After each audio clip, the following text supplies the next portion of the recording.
Hey guys, welcome to Signal Before Silence. I think President Trump may have watched my last episode.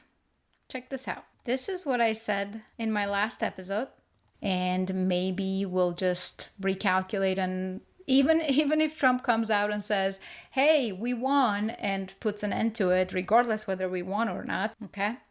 And then Trump comes out and hey, I think he watched me and listened to my advice. Great name. Well, it's only good if you win. You can only do. And we've won. Let me tell you, we've won. You never like to say too early you won. We won. Isn't that something? I think he's my biggest fan. I think he just watched my show and then he was like, this is brilliant. I think that's what I should do. This is information war. There's no rules, no honor system. Nobody has to be correct. I'm just gonna go out and say, hey, we won. And then continue the war. Yeah, it is absurd. What's going on out there with this war is absolutely insane right now. And I want us to kind of analyze a few things and just try to make sense of it, because this is an information war, or as Israel calls it, the eighth front, because they spent so much money and effort for the past quite a few years to acquire all the remaining platforms, speech platforms, news platforms, TikTok. There's a really, really good compilation that Harrison Smith put together. I think it is called The Eighth Front. And it's just basically just zero opinion from outside sources. It's just his letting Israelis and Israeli leadership to kind of just say out of their own mouth what is it that they're doing. It's probably one of the best compilations I've seen made in a long time. It's like really purposefully well stitched together, and if you haven't seen it, you should watch it. But another thing I want us to take a look at is something I missed on my last episode. I played two separate videos far apart from one another. So technically, two pieces of information that should have come together, I played them in isolation. And this is very interesting to notice, because at that time when I played it in isolation, I myself didn't make the connection at all. And one thing I know with this information war, they want people not to ever connect dots. They want people to always view every single piece of information in isolation. And I just want to show you what happens when you do that, when you actually do view something in isolation versus when you make the connection that most of the time they're trying to prevent people from making those connections. My system is not working well at all right now. I really hope I don't fail at recording this properly. In this very fake book called Protocols of you know what, it actually lays out how the goal is to create this so-called fake rational thinking where people view everything in isolation and they never bring it together. And of course, we see today when we connect dots, there's a particular type of high and mighty pseudo-intellectuals who will jump on your throat and tell you that you are connecting dots that shouldn't be connected because, you're just a conspiracy theorist. In this particular case, it is so clear. When I was editing, I was like, wow, I can't believe that was just like screaming at me and I missed it at the time of recording. But at the time of editing, I was like, wow, that is actually quite huge and quite telling. So we're going to go over that because it's a confirmation that we are, for the longest time, being threatened with nukes by Israel. So let's take a look at that. Before I get into that, you guys know the drill. If you're new here especially, subscribe, hit the like, share, join the gang. Also check out my links in the description for my Rumble, my X, which I'm trying to grow. My X is new, so whenever I want to chat with anybody, sadly it's a so-called popularity contest. Like when people see that I don't have a lot of followers, then they don't want to sit down with me. But it would be really nice to start having some of these conversations to bring a little bit balance. And I'll show you that I'm balanced, man. what's going on right now on the X space with just complete black and white, it's either this or that, and whatever convictions people have, no matter what evidence comes out, they will stick to this conviction. It's as if they just cannot separate their identity from their ideas. They cannot stop emotionally getting attached to a thought they had. So then even when the evidence is just coming out, they're like, no. And it's an interesting time to observe all this. So yeah, check out my X, follow me there. Your support would mean a lot. And also I have my links to my merch store. I have a lot of cool stuff in there. I designed them myself, so check it out. I do personally, physically design those myself. And if you have any ideas what could be really cool merch, comment below. I have created my merch store pretty much based on a lot of the interaction with my viewers. Anyway, your support means a lot. Let's get going. So I'm going to start with this. I played this in my last episode. Check this out. And you say that you have said it many times when you were president of the United States that no president is ever going to desert Israel, right? Correct. I put it more bluntly. I said, as I told congressional leaders during the 1973 Yom Kippur War, no American president will let Israel go down. 1973 Yom Kippur War. That's the part I missed at the beginning. Now check out this guy. Let me bring you back to October 1973 during the Yom Kippur War. So now these dots 100% obviously should be connected. We are talking about the exact event spoken by a US president and the Israeli spy that was a CIA analyst working for America and later discovered that he was feeding information to Israel. So he was spying on America and then he fled to Israel. This is that guy, Jonathan Pollard. So now let's see what Jonathan is saying. Let's go back and forth a little bit and get the sentiment of what's going on here. We are talking about the exact same event, 1973 Yom Kippur War. When Henry Kissinger instituted an arms embargo against us. And what happened? What happened was an A4 Skyhawk was parked at Tel Nof Air Base with some interesting weapons under its wings. And we told the Americans, take your eye in the sky and take a good look at the airplane that's on that runway. And the next day, the airlift started to Israel. The arms air. So in other words, we threatened their... We threatened to use unconventional weapons. I'll leave it at that. And then he goes on saying how he's tired of the discreet talking. We have something in the basement and this and that. He's like, we just got to use it already. Basically, he's like, we should just unapologetically talk about it, say we have it, and use it if necessary.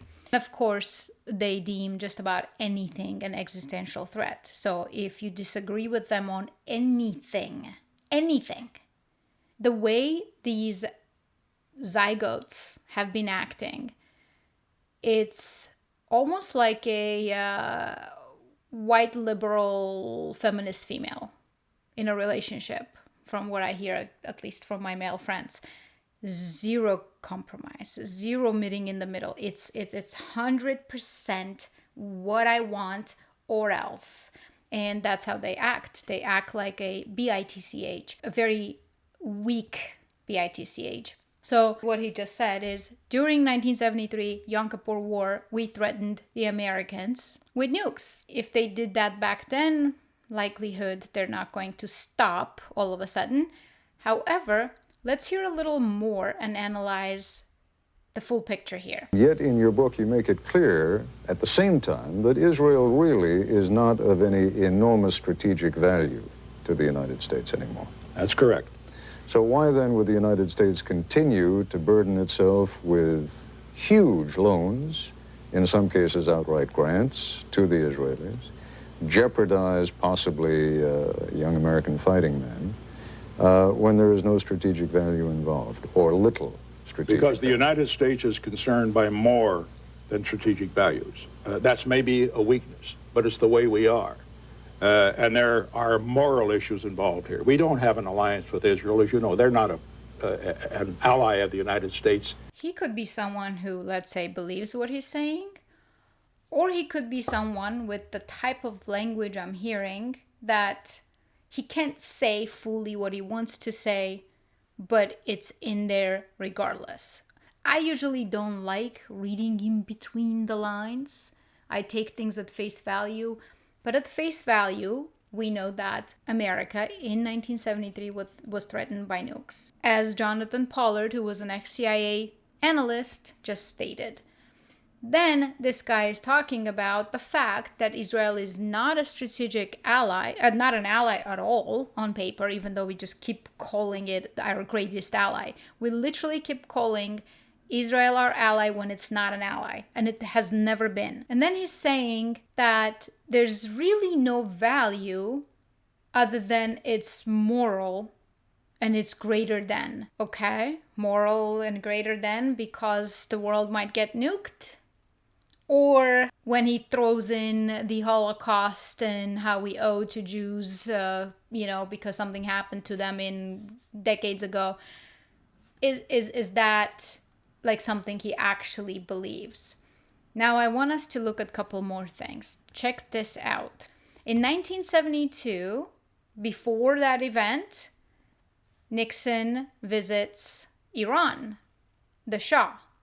And here it's showing a very extravagant, welcoming accommodation. This entire video is just a few minutes. It's talking about, how they spent a few days there. And, as you can see, it's been photographed. They're at dinner, they're here, they're there. So needless to say, a lot of conversation has happened. It's not like they just sat there in silence, right? This is, I think, also the time of Watergate. Nixon is going through a whole lot. And then he is, I believe, the first president or the only president so far that has, fact check me on that has ever resigned. He was, I don't remember if he was impeached or he resigned or both somehow. But it is so insanely identical to right now that I would not be surprised if Trump becomes the second president, perhaps to lose his post due to this exact same situation. Now, why am I saying that? Check this out. We're going to hear what the Shah has to say, and we will get into Iran's history a little bit because this Shah was put in place through American and UK combined coup. They took down democratically elected candidate Mossadegh, who had nationalized the oil. There's also this common denominator across so many countries that we have attacked. They all nationalized oil and kicked out American companies so that they can benefit from their product.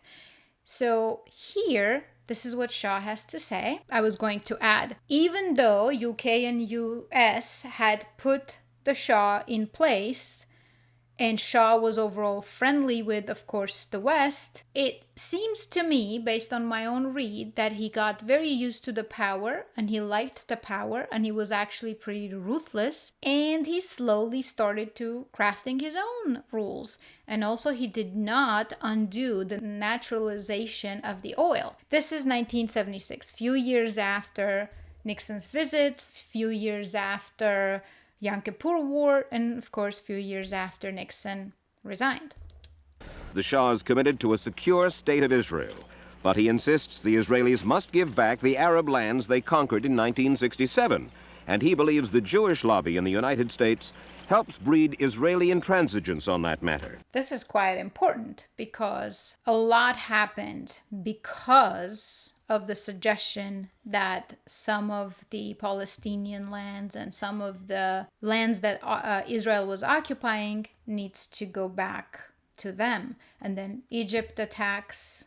That's the Yom Kippur War. That's pretty much what the war was about, because it was Egypt who attacked Israel, and then Israel, I'm assuming, forced America to get involved, because every time we say America came to the rescue to Israel, oftentimes we dig and turns out, no, we didn't go to the rescue. We were forced or threatened or blackmailed or something. In Nixon's case, looks like many things: Watergate, blackmail, threat, all sorts of things, and we got involved. So let's hear the Shah. In fact, he says American presidents and presidential candidates are too quick to do the bidding of the Jewish lobby. Surely, Your Majesty, you're not telling me that the Jewish lobby in the United States pulls the strings of the presidency? Not entirely, but I think even a little too much, even for Israel interests. You think the Jewish lobby in the United States is too powerful for the interests of Israel? I think so. Sometimes they are disserving the interests of Israel. This is true. We're seeing and witnessing again the exact same thing. They're so over the top. They're overplaying their hand so much that it becomes way too apparent. And I do think that backfires. So perhaps if Jewish lobby wasn't as obnoxious about their strategy, they wouldn't have to wait 47 years to attack Iran. Maybe it would have happened earlier. Of course, that's not what I would want, but I'm just saying, I think they set themselves back with their behavior. That's the upside for us. They're overplaying their hand and we can now see what they're doing. On the downside, looks like we never learn. Looks like the exact same patterns just keep happening, yet we somehow are only now just waking up. And God knows if we're going to sufficiently pass this down to the next generation so that they don't have to all of a sudden wake up and be like, wait, why didn't we know this? Why are we repeating these patterns? It just seems like this just keeps happening. It's like they just delete the memory and then start over or something. But maybe, I think every generation thought it's different this time, and perhaps due to internet, this time might be different. But man, I've never been a pessimist, but when I look at people's behaviors, it doesn't particularly make me optimistic. But, let's continue. They're pushing around too many people. How do you mean pushing around? Well, pressuring, they have many means at their disposal. They are putting up pressure on many, many people. And at the end, I don't think that it will even help Israel. Why, if this is true, why would the President of the United States pay attention to that lobby? They are strong. Strong in what sense? They are controlling many things. Controlling what? Newspapers, medias, Your Majesty. banks, finances, and I'm going to stop there. Well, now wait just a second. You really do believe that the Jewish community in the United States is that powerful? They make the media reflect their view of foreign policy? Mm-hmm. Yes. It keeps going. This is actually, all of these interviews are quite good. And of course, we have to keep in mind that the Shah is interested to push his own propaganda. He creates and crafts a particular view for himself. The same happens with Nixon. The same, just everyone is presenting their side of the propaganda. But it is quite interesting to watch because it does end up creating a pretty good full picture as to what has taken place. So he's saying that. And then this is Nixon from, decades later. Look what he's saying. There were some in the media and some in the Congress who felt that for a variety of reasons, because they had disagreed with me in Vietnam, because they thought I was too strong in terms of what I was going to do in the second term, that they felt that it was very important to get me out of there. I made it clear after the election that with the war out of the way, having won by 62%, I had a mandate. I was going to reorganize the government. I was going to cut down on the bureaucrats. I was going to return more power to the states and the people. I was going to shape up the place. They knew that. The media knew it. The bureaucracy knew it. The elitists knew it. The establishment knew it. They didn't like it. Okay, they didn't like it. So this could be either Nixon decades later trying to sound like he wanted to do the right thing, but he wasn't allowed. Or it could be that he had no problem to do Israel's bidding, but it's way too reminiscent of today. Like, this is identical to Trump's so-called journey.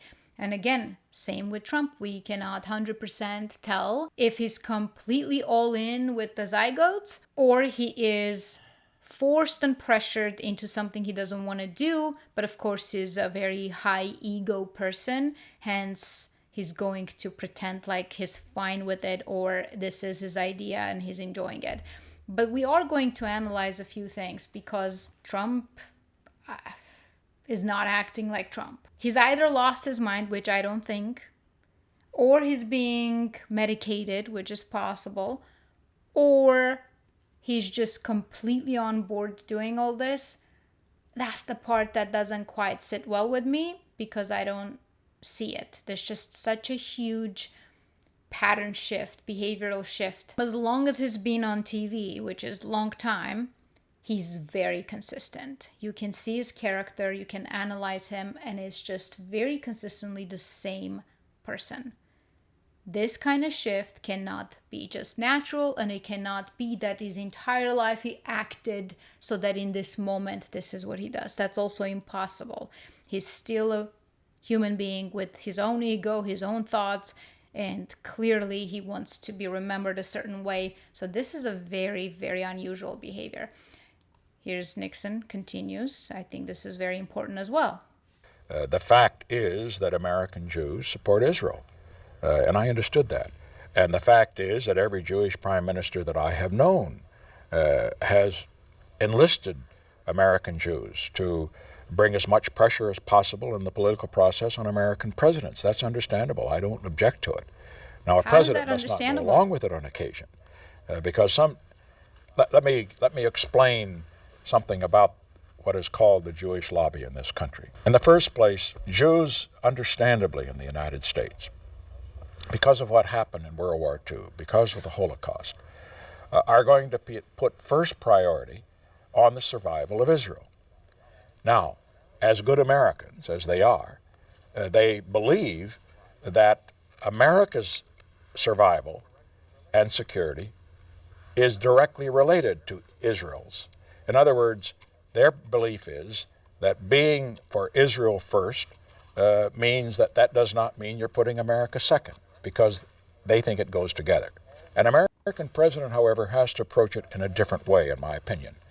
He's got always to think first of what is best for America. Of course, he's now, decades later, sounding like, well, you had your chance, you could have done that, but that's not what you did because you were threatened with nukes. But isn't that quite interesting? I don't have the time to pull out what, Shapiro likes and the Levine types are saying, but it's so insane that it's almost as if someone pressed rewind, then changed all these faces, characters, and then pressed play again. And we are in that right now.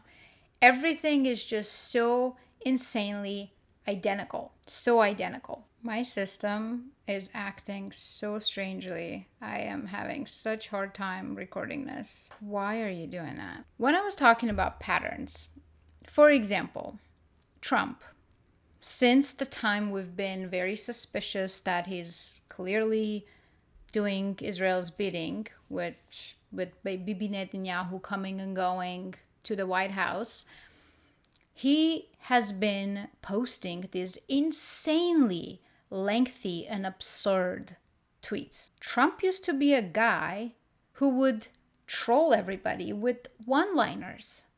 Like, he would post something extremely short and hilarious, oftentimes just trolling, and now every single one of his tweets are like novels. And most of the time, there's nothing that's consistent with what he has said previously, or he has done previously, or he has stood for previously. In this one, he says how Iran is the master of media manipulation in public relations. I mean, that's just so absurd when the entire nation knows exactly who are the master manipulators of the information, as we just heard even from 1970s, right? This is insane because the exact identical language was going out during Palestinian war, right? During Gaza. Palestinians who are literally living in a open sky concentration camp, who cannot leave or get out, who are confined within, on this side it's Israelis, on this side it's the water, and then they have one little, passage with Egypt that is not even open for them. So yeah, Palestinians are the master manipulations of information. That makes a lot of sense. Now we're moved on to Iran being the master manipulation. Is that the language just keeps following, right? It's Libya, it's Afghanistan, it's Iraq, it's Iran, and then insert the same language. Just change the name of the country, insert the exact same recycled propaganda. It's beyond absurd. Then here he comes out and just talks about Mark Levine. I think Mark Levine probably wrote this post. I mean, it's a giant post about what a great patriot Mark Levine is. Mark Levine, the guy who wants to jail you for speaking your mind or criticizing Israel. It is beyond absurd. Okay. This is important because, again, recycled propaganda and straight out of Bibi Netanyahu's handbook. Check this out. They're just bad. They go bad. Something wrong. There's something wrong there. So the genetics are not exactly, they're not exactly your genetic. It's one of those problems, Brian. So for a leader to say that, that's a very clear dehumanization. Something that happens when you are preparing to start butchering people, just like Netanyahu famously said. What you try to do is you want to corral your victim, but in fact, your countries are the victim. So you dehumanize a group of people in human society, and you prepare them for the kill, for the butchery. They've done this over and over. This is not news, but this is news for Trump. It's one thing if I, some random person giving opinions, say things like that. I've talked about genetics. I've talked about, how Turks and Arabs are not builders and stuff like that. It's genetic. I stand by it. Of course, I'm not talking about what people broadly understand as Arabs. I'm not talking about, let's say, Palestinians who are not Arabs. They're just linguistically Arab, not genetically. I'm not talking about Lebanese who are linguistically Arab, not genetically. But there is something to genetics. However, for a leader to say this out of thin air when Iranians would not fit that description at all, they are positioning the whole transfer of Amalek title. Amalek is this language used by Israel to pretty much target their next kill.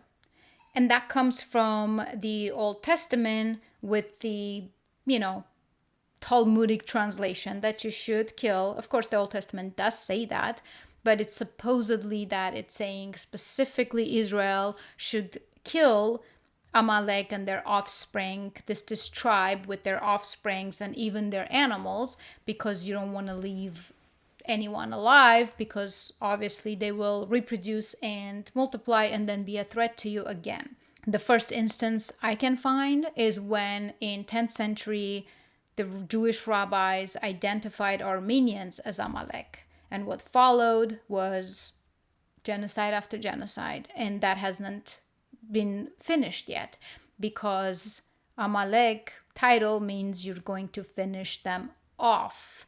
And Armenians always have felt targeted, and slowly it took us a while to start realizing who is doing the targeting. For the longest time, we just could not get our heads together. I guess maybe due to the trauma, due to the hardships we had to go through, due to the fog. But now we're starting to recognize where these threats have been coming from and who are the people who have been executing these. Then it was Germany, then Rome, Germany.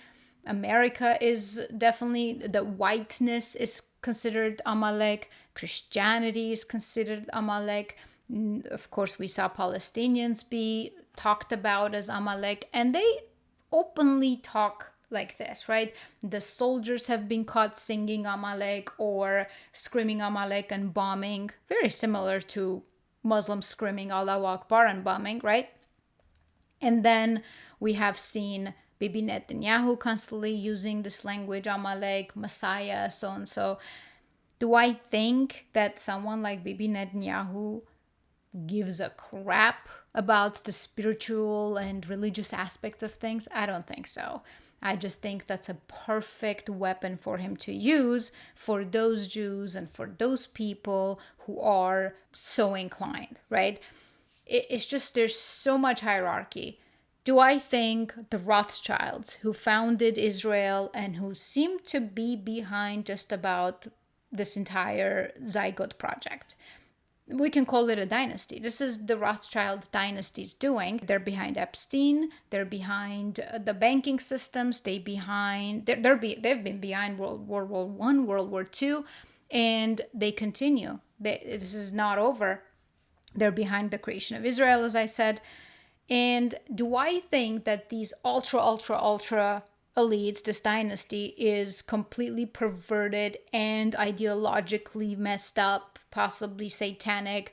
Actually, yeah, I actually believe they could be ideologically driven, because you can't get too far without the ideology. If it's just purely greed, you won't go too far. And I think when people accomplish a certain level of power, then life becomes boring for them. They need to find new amusement, and these satanic rituals and these mysterious games that they play with the world, I think it becomes highly entertaining, and they start then believing their own, their own bullshit. So in the ancient times, it was not as discreet or hidden, right? The kings would just absolutely just go and have the gladiator fight. People just fight each other to death as they are amused. In even more ancient times, there was child sacrifice out in the open, right? Now, it's not like that stopped happening. The human animal has not evolved too much, but it's not as, it's more underground. But I don't think people at the level of Bibi Netanyahu and Trump and Macron, I really don't think those are actually ideologically driven. I think those are people who are driven from their own ego, their own ambitions, their own power grab. They want to feel important, and they will utilize any tool necessary to grab the public onto their side. If that's to throw in some language about Messiah coming, sure, why not? Do I think Bibi Netanyahu gives a crap or thinks there's a Messiah that's going to come? He probably thinks he's the Messiah. So I don't think so. So there's just different levels. So it's not as black and white as calling this, let's say, from our perspective, we can call it a spiritual fight. It feels that way. But I don't think every individual caught in this is actually ideologically driven or is having a spiritual fight. And then there is, of course, the mob that is disguised as Rabbinic Jewry called Chabad Lubavitch. And yeah, I don't think they're much of a spiritual people either. I don't think they're ideologically driven. But I do think, of course, there's a sector of Judaism that are ideologically is driven. Those who are extremely anti-zygotes, those, Hasidic Jews, oftentimes, they're very ideological, of course. And there's a lot wrong with their ideology, in my opinion, too. The sector we don't hear too much about is the one that's supposed to be balanced and just following the Torah, not the Talmud, not the, schisms.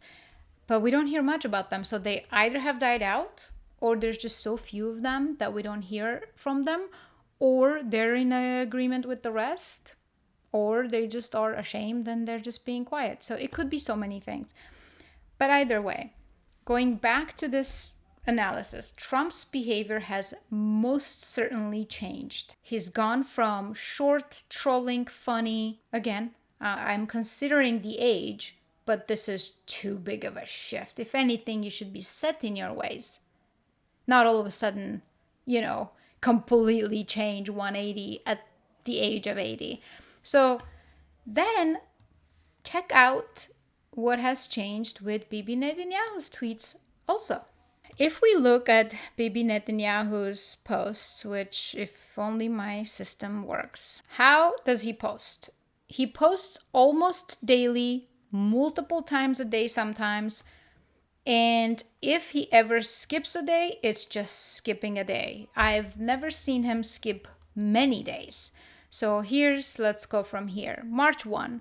I just finished a meeting with Minister of Defense, right? And usually it's long posts. He kind of briefs March 1, March 2, March 3. Today I visited the Air Force Base. Again, longer tweets. There's always the show more.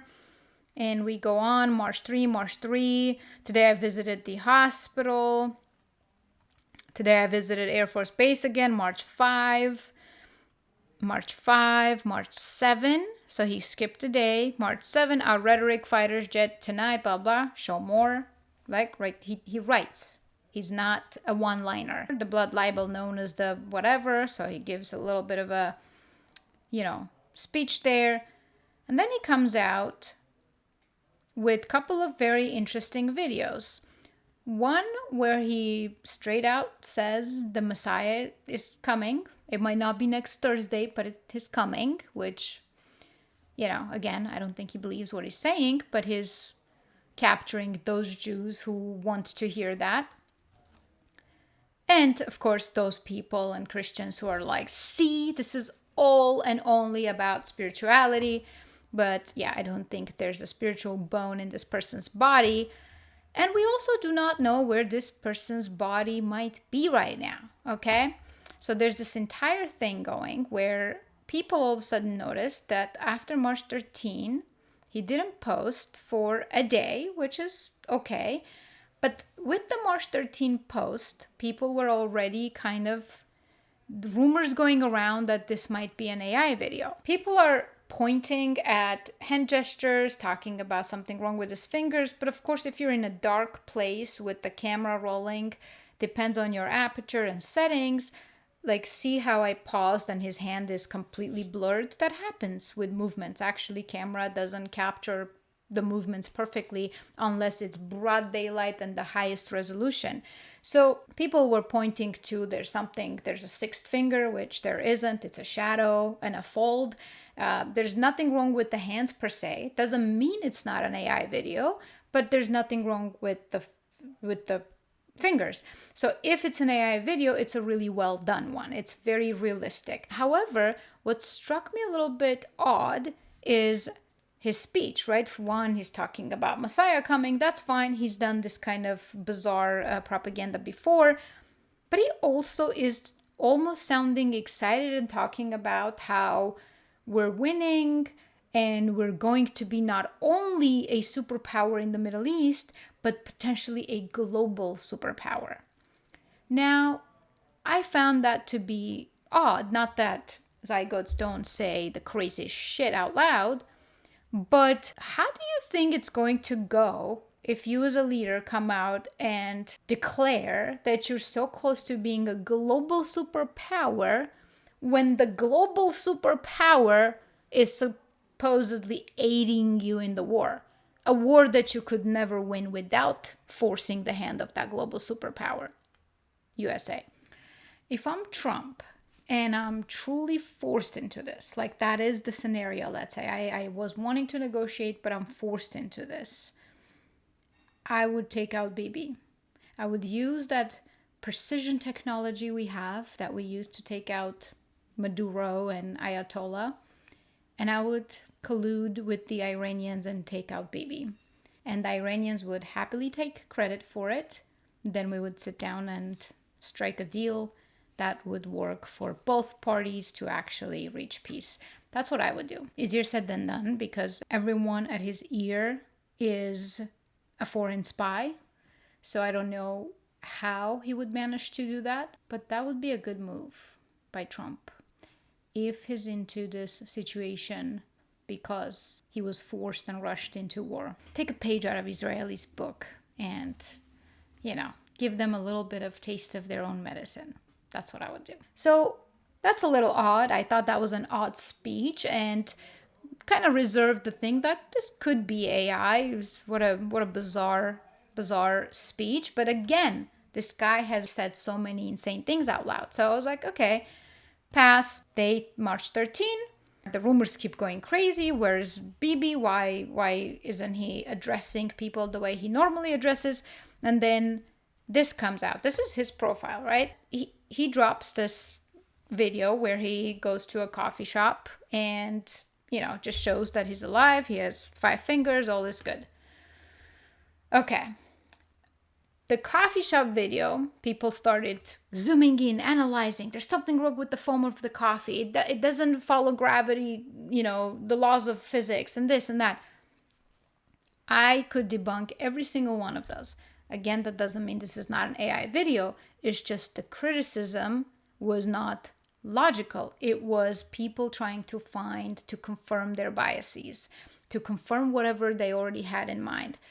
For example, if someone said, I think this is an AI video because there's no way in the middle of active war he is going out doing coffee runs, right? There's people actively trying to hunt you down. So that would be a logical argument that I would say, yeah, it's possible, but really well done AI video. And then people start just honing in on the craziest things. Like he grabs the coffee, because my system is not working well, I don't want to try to play that. It's going to annoy the heck out of me. But he grabs the coffee and the foam, kind of moves but doesn't spill. Very normal of a quality latte. When you have the foam correctly made, it shouldn't spill because the top layer is all foam, the liquid is below. So you have a lot of wiggle room there for the liquid to look like it's about to spill but never spill. That's how coffee should behave if it's made properly. I have practiced my barista skills and latte art making for a while. I get the foam perfectly silky and perfect, and it is truly like you can top it off to a point where you're like, how is this not spilling? It looks like it's just bumping out of the glass because it's foam. But then people say, oh, he just took a sip of a scorching hot coffee. Well, no, not really, because for that foam to be proper, for you to be able to draw, it needs to be at 140 degrees, no more, because then it breaks the structure of the foam. So you heat it up to 140 degrees if it's milk, and up to even less than that if it's almond milk or some other alternative milk. But let's say it's milk and it's 140 degrees. By the time you foam, you're pouring into already cold espresso shot because it's been sitting there and waiting for your, foam. All in all, you're drinking a lukewarm coffee that's oftentimes it's not even enjoyable anymore. There's just so many things that people bring up that just was invalid. And it's important for me to look at things in a balanced way. Is this AI? Possible. Not because of all the reasons people were bringing up. If this is an AI video, it's exceptionally well done. There's literally no hiccups, not with the foam, not with anything. The inside video could even be real. However, here's where I become suspicious. You saw how much he writes. He posts lengthy debriefs and all in all. Here he says, they say I'm what? Watch. That is not Bibi Netanyahu language to me. This is my interpretation, my observation. Another one. Thank you very much for the great support. Together we are winning. Emoji, peace sign. I don't think that's Bibi Netanyahu or whoever was representing him prior to that. Next one. Now this video is from the coffee shop also, supposedly, outside of the coffee shop, where he's just out in the open sky, hanging out as if nothing. There's potential mistake in this video if it's AI, because his ring that he's wearing right there disappears, right? He has the ring, then the ring disappears. However, here's the crazy thing. I used to do photography. I like videography. this can totally be the ring overshadowed with very particular shadow light situation. That can happen. When the Charlie Kirk assassination happened, for example, and people were like, oh, did you just see the chair go through the, table? I kept looking at that and I'm like, it does look really odd. Later, another video came out and it was extremely clear that it was just completely illusion based on light and shadow. The other perspective was showing nothing abnormal about the chair going through, a table. It was just how the shadows completely masked the shine of the legs and it looked like it went through the table, but in reality, it did not. This can totally be one of those moments. So I don't give too much attention to that. Again, what strikes me as odd here is the following. One, I don't think he'd be chilling outside when he's being actively hunted. And two, again, sticking to the guidelines and winning together. Here's what's freaking crazy. That sounds like Trump. Winning together. One-liners, winning together. So what is happening? If I had to speculate, there are some people who are posting this, that the ring is missing for a second, which again could be shadows. But let's say if this is AI video, there are some people are saying, oh my God, this is proof Bibi is dead. Even if we have proof that this is 100% AI, that is not going to prove that Bibi is dead. My speculation would be that most likely, I do believe that when there's smoke, there's fire. I do believe that he most likely is harmed. And why would this charade go on? One, not to break morale. They want, obviously, the IDF soldiers to keep going. But also, if I have to purely speculate, I think he's probably injured and they're just kind of stalling to see if he recovers or how he recovers. I hate to say it, I hope he doesn't. If he's injured, it's time, dude. Just it's time. Go away. Go away already. Or maybe, this is cruel, don't die. Just suffer till the rest of your life.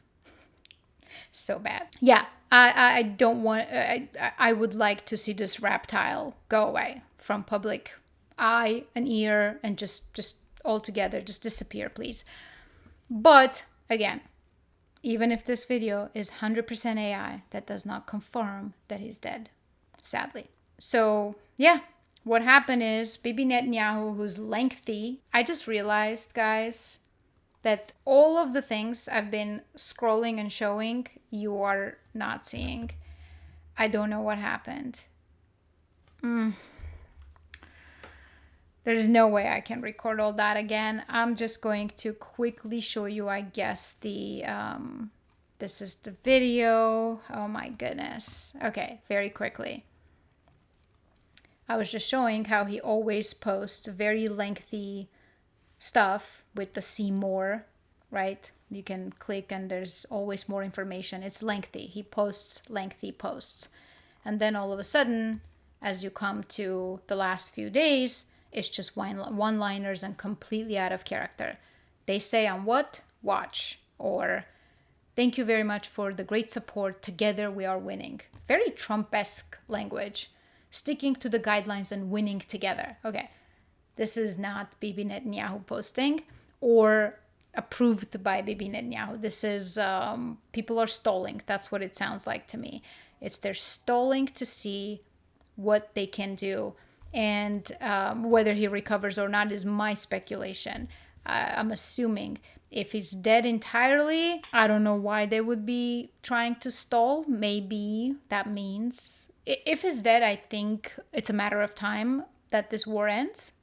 If he's dead, this war should wrap up in a few days. I don't see how that wouldn't happen. Yeah, I don't know. I keep going back and forth between whether I think this is going to be one of those lengthy wars or cut short. The only thing that's making me think that this might not end necessarily are the following.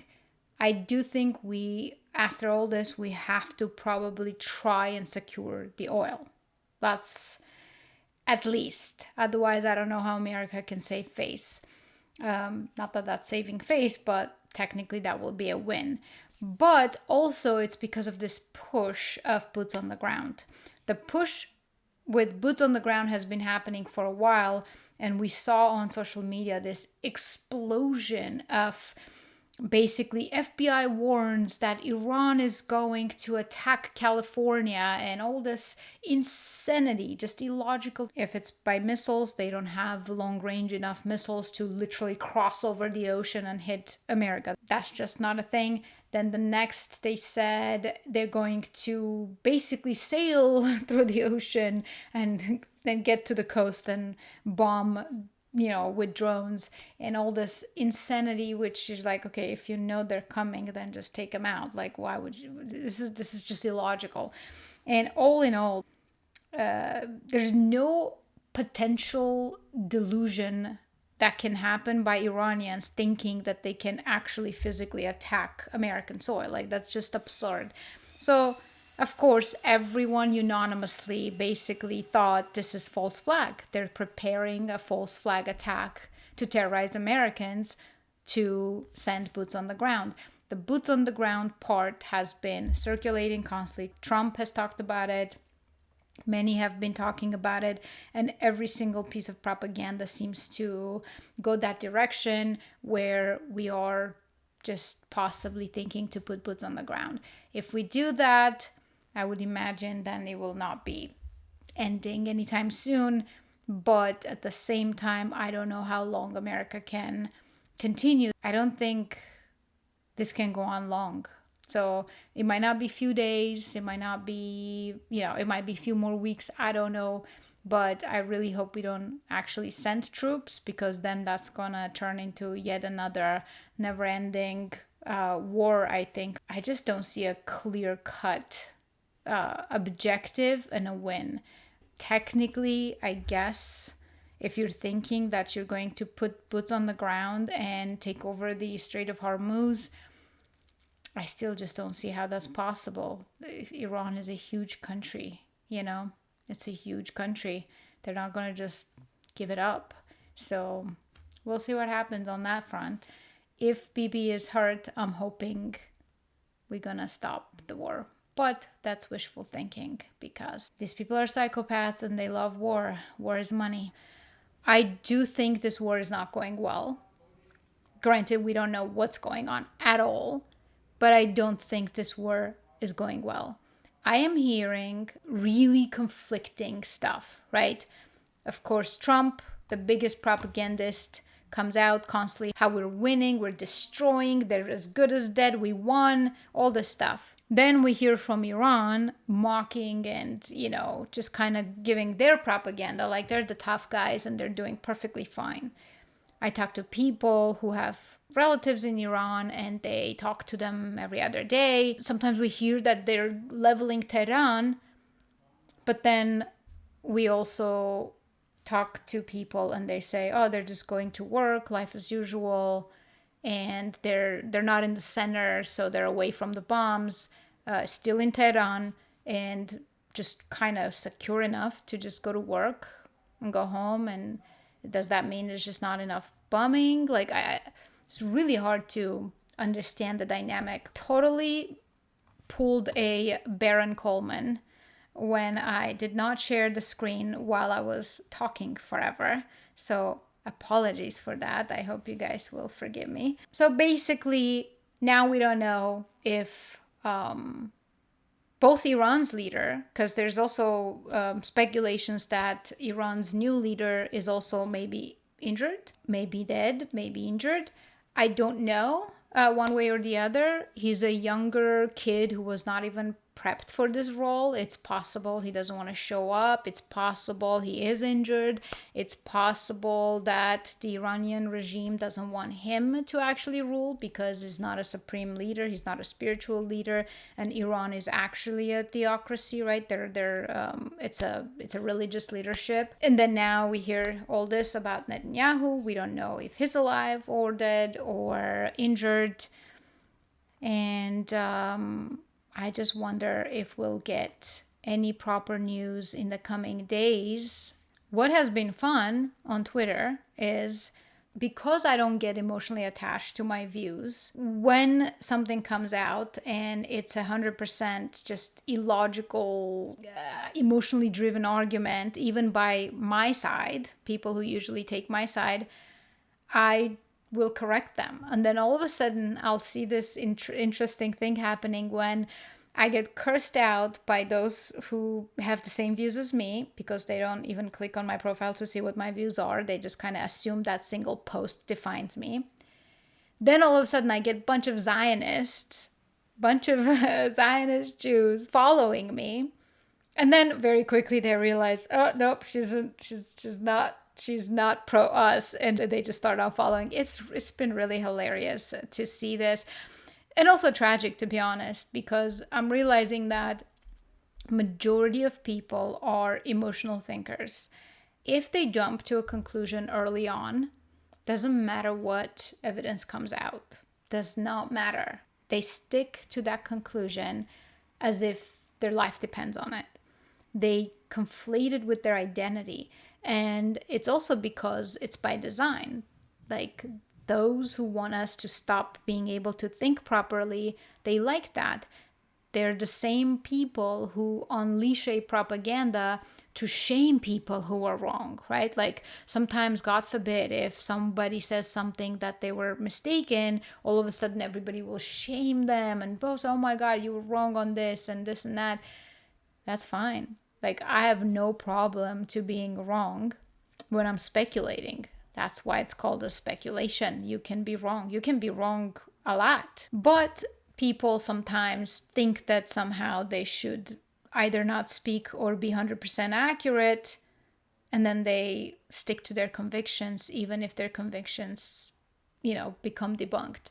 So that's quite interesting and tragic to watch. Some balance would be really nice. I was really wanting to go over Iran's population, how it's 61% Persians, a good whopping 25-ish% Azerbaijanis, who are Turks, mixed with Caucasians, mixed with local people, and then Kurds and Lurs and Arabs and so on. So 61% of Iranian population is actually Persian. That's not a huge percent, but obviously it's majority. So it makes sense that they romanticize to bring back Persian culture.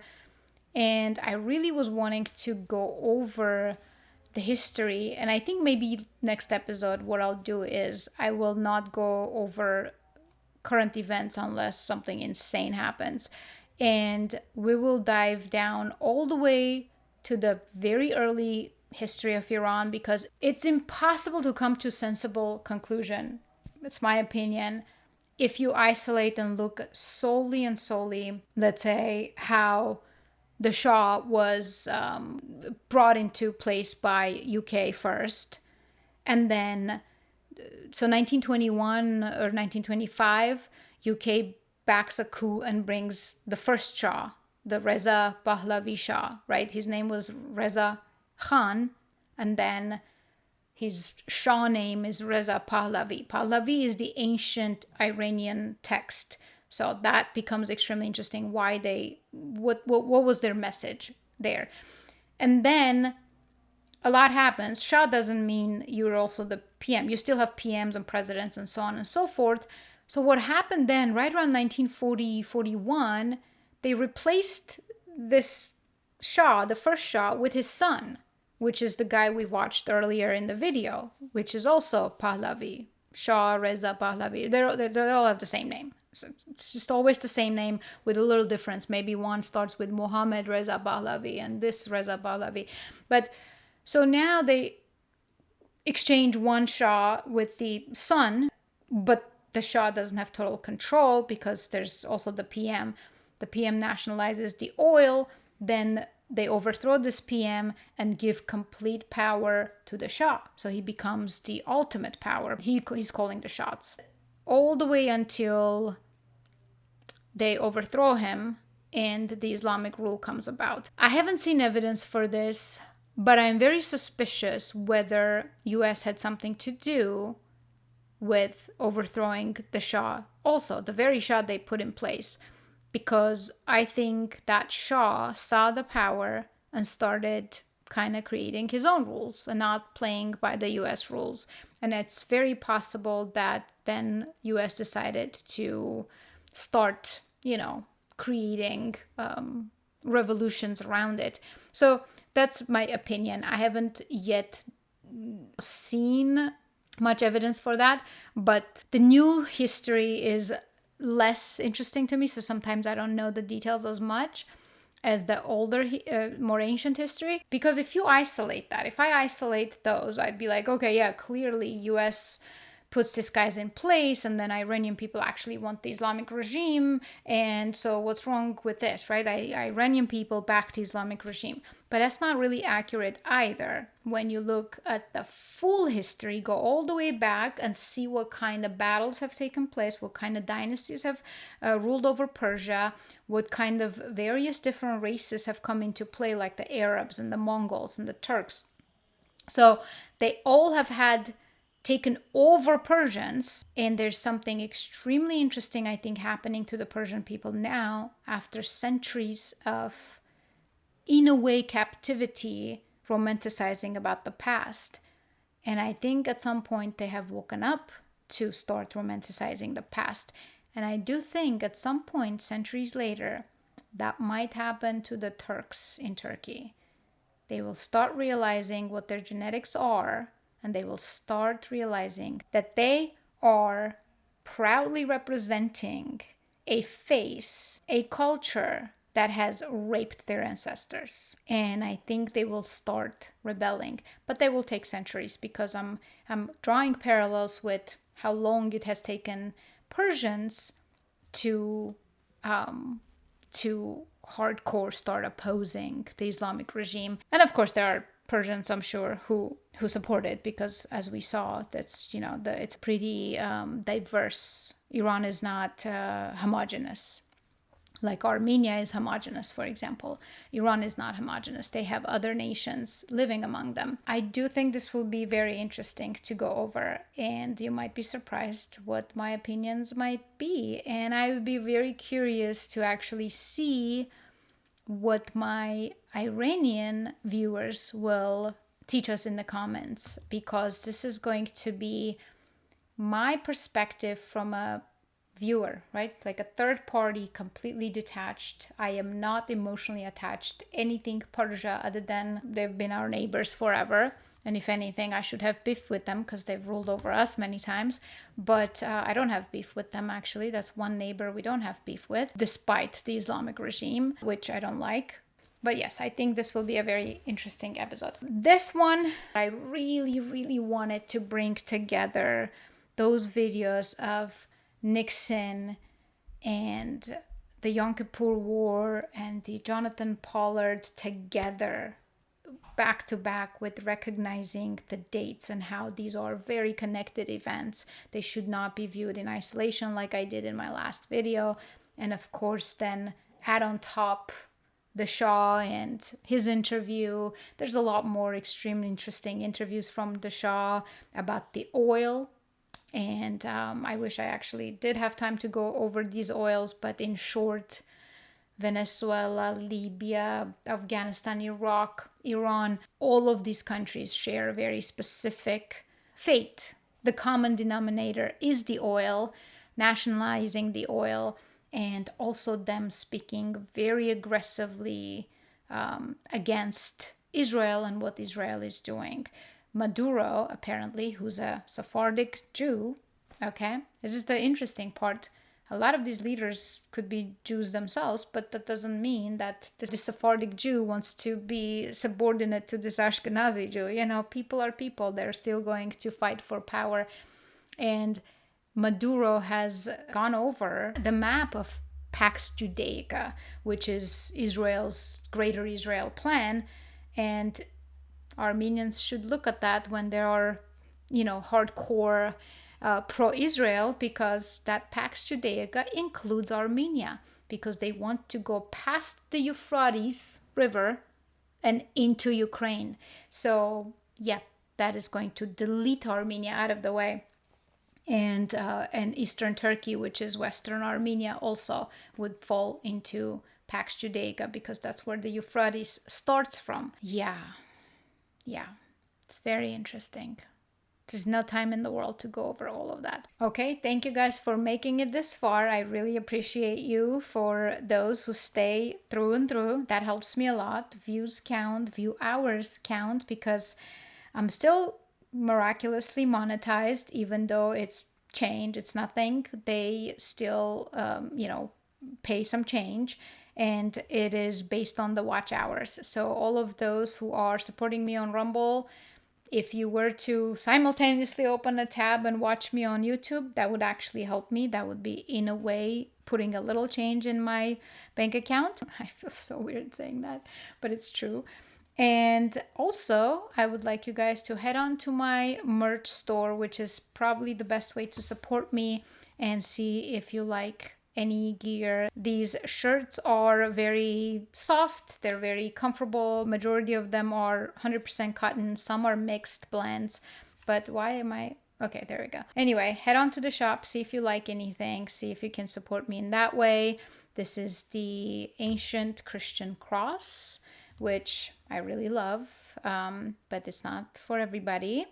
There's our Stop Noticing shirts. This one is everybody's favorite. It continues being everybody's favorite. Check out and see if you would like to grab one of those. Cups, a shenanigans detector. I might take that one down. I think maybe 1 or 2 people have purchased that, so I might take that one down, and I'm gonna be thinking what to put in its place. So let me know if you have any interesting ideas. I would get to designing. And of course, one of my absolute favorites is the song cross, the ancient infinity symbol in squares. I do want to bring a guest one of these days who knows a lot about these geometries. I give weight to it. I actually give a lot of weight to it because there's so much, but she's coming from a very mathematical background, so it's even more interesting that a mathematician, in a way, I don't want to misrepresent her, but someone who's more a scientist has come to very spiritual conclusions. So that might be a very interesting conversation, and I will be planning to bring her on. So yeah, that's all. If you made it this far, please consider subscribing, and I will see you next time.